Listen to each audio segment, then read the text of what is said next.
Questions for Joe, beginning with Tim. Joe, what did you draw up on that inbounds? I guess with about 8 seconds to go in regulation. What did you think of Jalen's ability to concentrate there and knock down that shot? Yeah, it was good, well executed play by the guys. Just great kind of indecision. I knew they were maintaining, and I thought D. White set a great screen. I thought Jalen had great balance and great pass, great shot. So it was just well executed play by the guys. Good situational awareness, situational execution. Joe, did you just comment on Drew Holiday's 48 minutes tonight? Yeah, again, Drew's the kind of guy. First of all, credit to him and D. White getting all defensive team, but he's the kind of guy that's going to impact the game different ways every night. Tonight it was his scoring, his playmaking, and his defense. A well-rounded game by him, and I thought he just his poise and his demeanor throughout the game was instrumental for us. Joe, just your thoughts on the quality of the basketball game and your takeaways from what you saw guys competing. Nothing other than what I expected. Two high-level teams competing for a great opportunity. And so I expect all the games to be like that, and it's going to be more of that. And I thought both teams competed at a high level. And for us, I thought our guys, obviously we weren't perfect, we can get better, but I thought we maintained a level of poise, a level of mental toughness to just continue to work through some of the mistakes. And that's the bind that they put you in because of the way they play. So we handled it well, and we got to get better.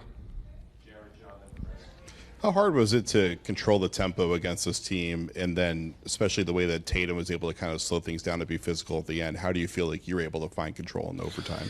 Yeah, I think you have to find that balance. Like there's points to be had with playing with pace, playing fast, and so there's that balance there. I thought we handled it well in the first half. I thought in the second half you got to pick and choose your spots. Everything just depends on the time and score of the game. Situational basketball, like we didn't get organized at the end of the quarter, got an illegal screen and gave them the last possession of the shot. Like just small stuff like that. But for the most part, I thought we played with a level of poise. I thought our rim reads were good.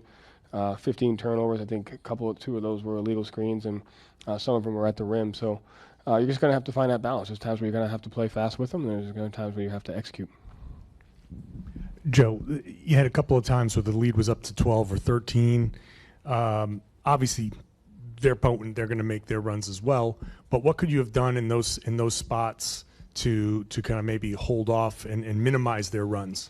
Yeah, I don't expect that it's a really hard thing to do with the pace that they play with, the speed that they play with, and the variance that they have. And so you just continue not to expect that you're going to build on it. You may build on it, you may not. And so I think just playing without the expectation of like, okay, it's 13 now, let's see what happens, right? So I think the guys did a good job of just playing through it. I have to go back and watch. I'm sure there's a couple of times we had live ball turnovers. I'm sure we may have not closed out to a three-point shooter. I think I remember when it was 10. Turner got an open one, which cut it to 7, I think 47-70 or something like that. So there's always going to be, they're going to test your discipline every single possession, whether you're up 5 or whether you're up 25. And so I think at the end of the day, it's like we shouldn't even really look at the scoreboard. We should just keep playing as much as we can. Joe, Jason struggled in the fourth quarter a little bit early in overtime. What can you say about kind of how he's able to shake off misses, turnovers, and kind of make the shots he made down the stretch? Yeah, I know. It's 12 for 26, pretty efficient. I think he just missed some good looks, some open ones. But I thought he just plays with a level of poise and a level of comfort knowing that the next one's got a chance to go. And so he got the exact same shot that he got down 3, and then he made that one. So just staying with it, man. Like you just can't have any expectations about how it's supposed to go. You miss a layup, you miss a 3, you give up something. Like it just doesn't matter.